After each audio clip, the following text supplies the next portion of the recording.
Welcome to cinemas with Bharath. இன்னைக்கு நம்ம கரை படத்தோட எக்ஸ்பெக்டேஷன்ஸை பற்றி பார்க்க போகிறோம். எதுக்கு தேட்டரில் போய் அந்த படத்தை பார்க்கணும் அப்படின்றத இந்த வீடியோவில் பார்க்க போகிறோம். என் பேரு கரசாமி.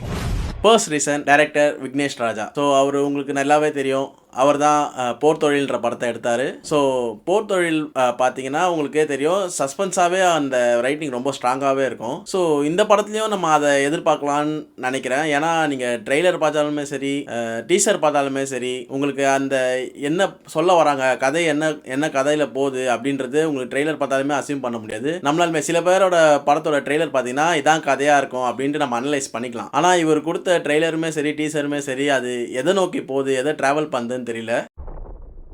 ஓடவா விடுறாங்க. ரெண்டாவதா பார்த்தீங்கன்னா தனுஷ் ஹீரோ.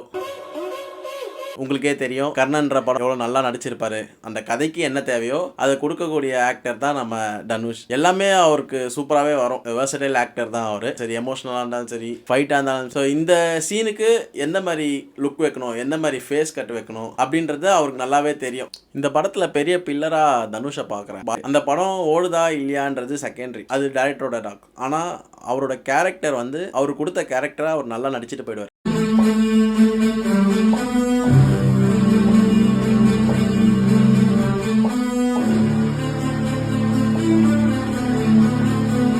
விளம்பரத்தில் வர மாதிரி இந்த கரை நல்லதா கெட்டதான்னு ஏப்ரல் 30 பார்ப்போம்.